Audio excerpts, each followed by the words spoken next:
Hello and welcome to the Hounding Harmony Dog Training Podcast, the show that helps you go from chaos to calm with your dog, one episode at a time. I'm Emily, a dog trainer and licensed veterinary technician, here to give you practical tips, real-life strategies, and the confidence to raise a well-behaved, obedient dog without the overwhelm.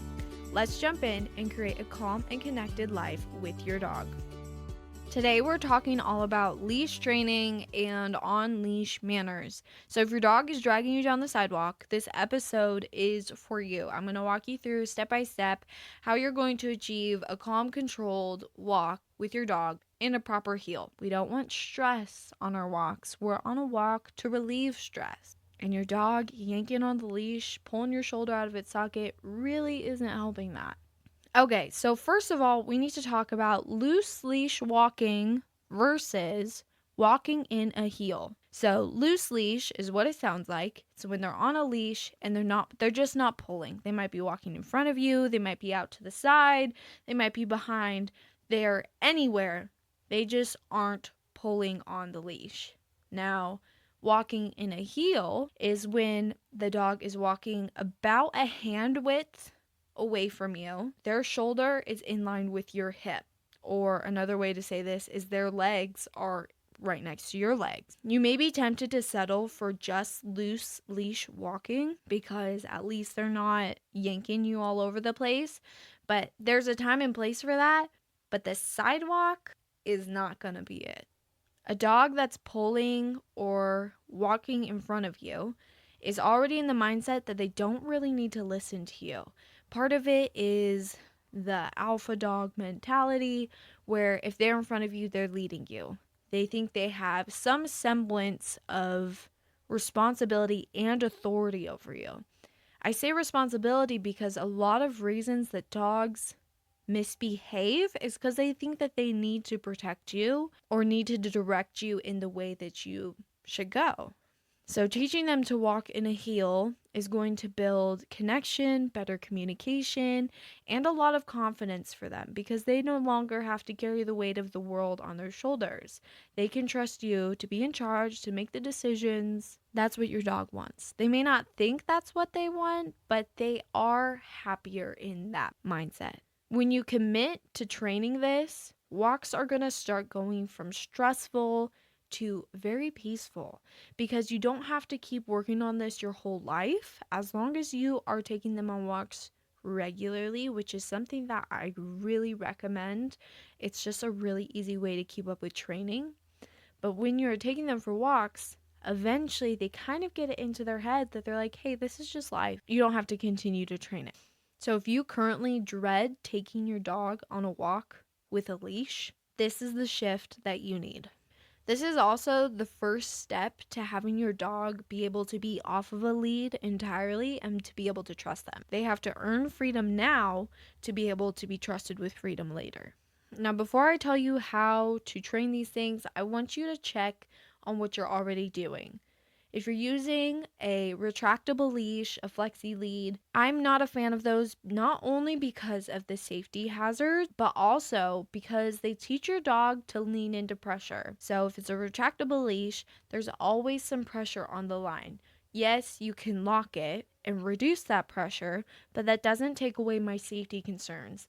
That it is not a very sturdy leash. So if you have a big dog, they can snap it. If you have a little dog, it becomes a concern about lack of control and them getting tangled up in your legs or causing rope burn or the locking mechanism breaking. There's just so many things that can go wrong with it, and the benefits do not outweigh the cons. So in my opinion, you should not be using a flex lead. If you are expecting your dog to be in a heel with you, I absolutely do not want you to use the flex lead because it's actually going to hinder your ability to respond to your dog. A plain old leash is what I love best. Get a plain old 5 or 6 foot lead.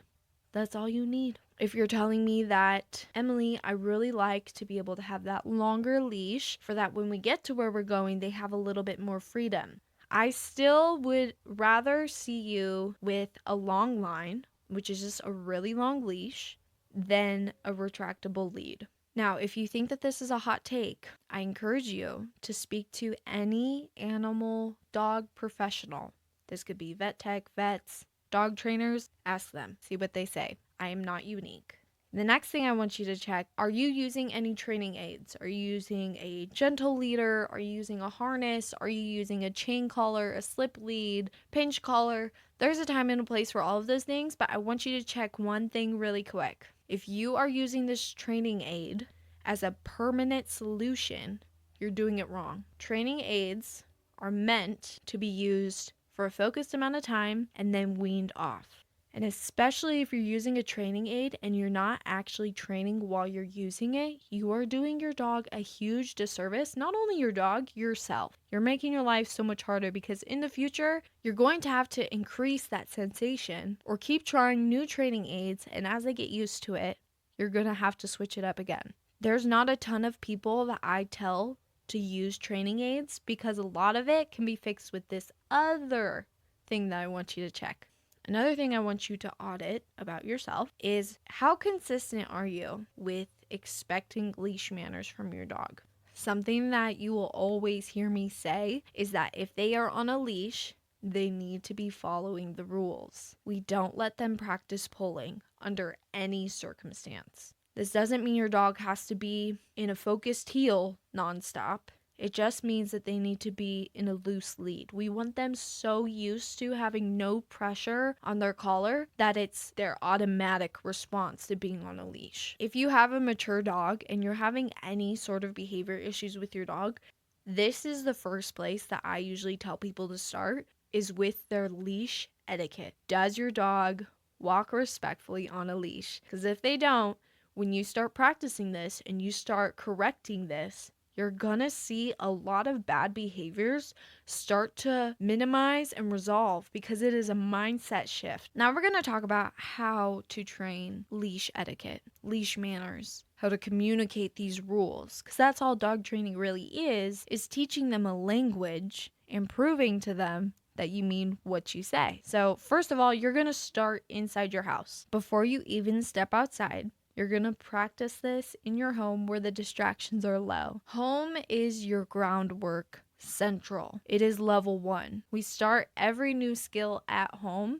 because it's their environment. They're not curious about what's going on. We have the best chance of having their focus. We have the best chance of having their energy in a manageable state. We're just always going to start new skills at home. So you're going to put them on their leash and you're going to keep it short enough that they can't step out of the heel position without pulling on the lead. Because we want them to know that pressure on the collar means they need to back off a little bit. You can choose which side you want your dog to walk in. I started training dogs to walk on my right side, and my right arm is my strongest arm, so it's always been that way. But the technical proper way to do it is to have them trained for the left side, which makes sense because safety reasons. For if you're right hand dominant, it's easier to do things with your right hand while you're walking with your dog. But I also ended up just training them to be able to heel on both sides. The automatic side is just the right side. I digress. So you have their leash short. I usually keep it in 2 hands. So I have the slack in one hand and I have the leash short in the other hand. As soon as they step out of the heel position, which is their legs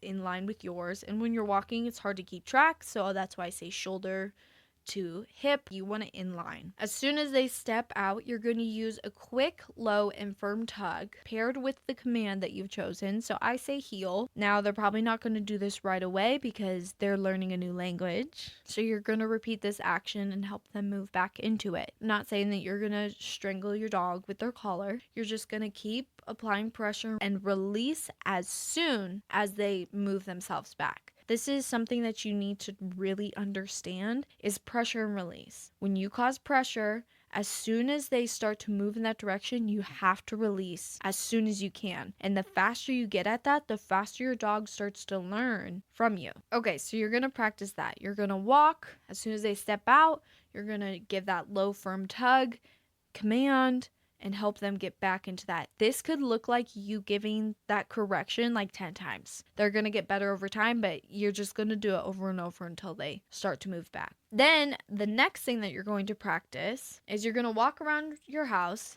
keep them in the heel. As soon as they walk out, make a quick direction change. I don't care which way you go.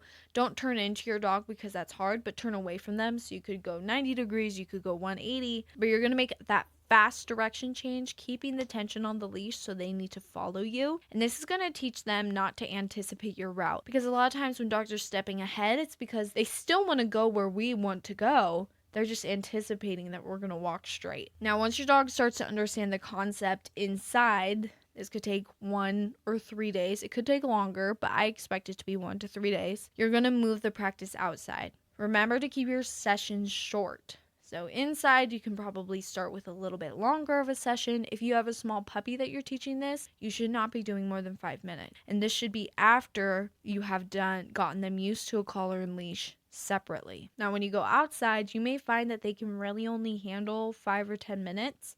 That's okay. Outside is really exciting. It's hard to focus on things. Their little brains start to kind of overheat. So you need to pay attention for when your dog starts to drastically drop off on their listening skills. That's when you need to try to get a good win out of them, get them to do something that they know how to do well, end on a good note, and go home or end the training session. Now, if you're walking outside and you actually need to go somewhere, after you have a focused session, so if it's that 5 or 10 minutes of a focused heel, you can transition to loose leash exploration to give them a bit of a brain break before you continue on with your heel practice. Now, what I mean by that is you just stop, you stand there, you let them sniff, you don't let them pull, but you're not continuing to walk towards where you're going. You're just allowing them to take a sniffing break, go to the bathroom, relax their brains, or go and play off leash. But you are never ever going to allow them to pull on a leash again, not without a correction. The key here is to be super consistent. Every time they are on a leash,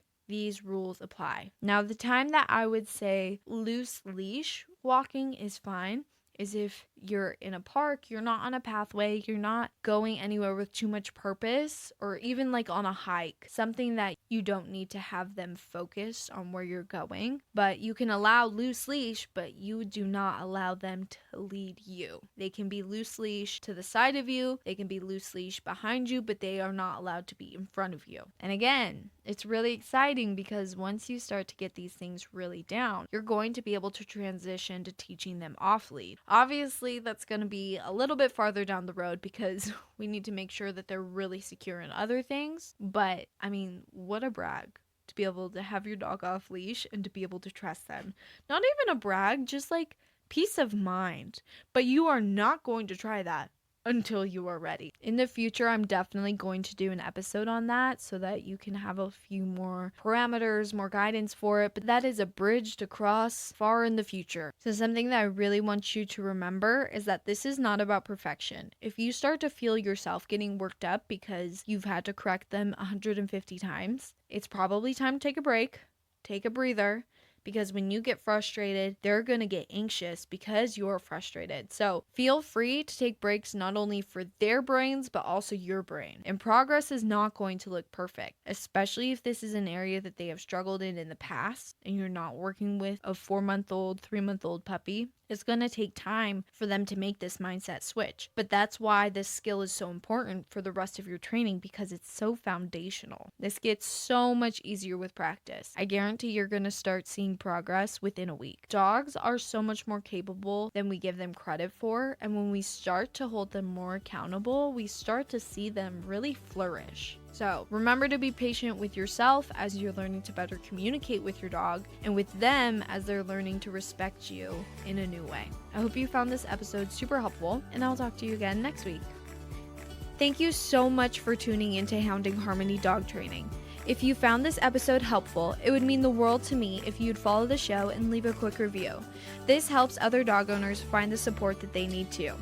For more tips, training help, and encouragement, follow me on TikTok and Instagram at HH_dog training, or you can check out the resources in the show notes. Until next time, keep hounding that harmony.